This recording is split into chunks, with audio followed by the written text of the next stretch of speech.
Est-ce que les hôpitaux à Dubaï joueraient avec les règles d'hygiène? Telle est la question. Je pense pas. Après, Allahu Alam, c'est peut-être possible. En tous les cas, ce que je sais, et parce que c'est simple et c'est mathématique, c'est que elle raconte du charabia. Regardez les snaps qui vont suivre.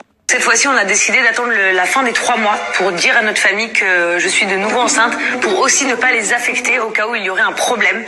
Les 3 mois arriveront lors de notre vacances en Thaïlande. Donc à ce moment. Donc le fait de se faire opérer avec du vernis, peut-être. Par contre, d'après Jazz elle-même, c'est elle qui le dit, vous l'avez vu dans l'épisode d'hier, lors de leurs vacances en Thaïlande, elle était enceinte de 3 mois. 3 mois. Leurs vacances en Thaïlande, vous pouvez aller voir sur ses photos Facebook, c'était début novembre, pendant le tournage.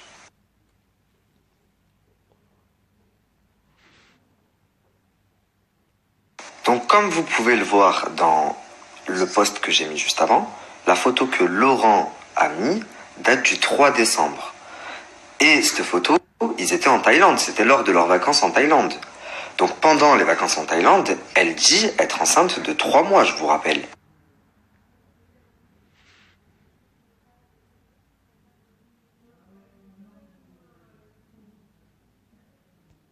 Donc la famille, si je comprends bien, pendant qu'ils étaient en Thaïlande, elle était enceinte de 3 mois. C'est pas moi qui le dis, c'est elle. C'est passé dans l'épisode d'hier. Ils étaient en Thaïlande début novembre. Donc en novembre, elle était déjà enceinte de 3 mois. Et là, dans la capture que je viens de vous mettre, que Laurent a postée ce matin, il dit que le 8 décembre, et c'est lui qui l'a marqué, c'est pas moi aussi, elle était enceinte de 2 mois. Donc il y en a forcément un qui ment, puisque si Jazz était en Thaïlande enceinte de 3 mois, eh ben le 8 décembre, elle serait enceinte de 4 mois et demi, et pas de 2 mois. Donc il y en a un de vous deux qui ment. Les calculs sont pas bons là, Kevin. Non, sérieusement. Je veux bien que vous soyez pas parti à l'école ou que vous soyez pas bon en mathématiques, mais à ce point, vous prenez vraiment les gens pour des débiles, c'est pas possible.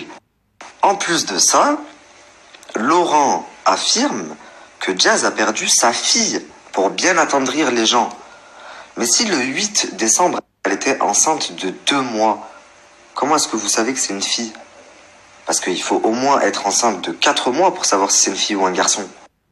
Alors maintenant, vous allez me dire, mais tu crois vraiment que si elle n'avait pas perdu son enfant aujourd'hui, elle se serait mise dans un état comme ça sur Snap? Oui, les gars. Et regardez bien la story qui va suivre, je vais vous expliquer pourquoi elle pleurait. Parce qu'elle pleurait pas pour son enfant. Son enfant, elle l'a perdu en même temps que l'accident de Kayden. Et je ne sais pas si vous vous souvenez, elle avait fait une story en disant c'est le plus beau et le pire jour de ma vie. Elle disait ça dans sa story, je crois vous pouvez la retrouver sur YouTube. Vous savez pourquoi le plus beau et le pire? Le plus beau parce qu'elle venait d'apprendre que Kayden venait d'être sain et sauf, et le pire parce qu'elle venait d'apprendre sa fausse couche. Et elle était enceinte d'à peu près 8 semaines. Donc on va se retrouver juste après une courte page de publicité, et ensuite je vais vous expliquer quelle était la réelle raison, pourquoi est-ce qu'elle a versé des larmes de crocodile.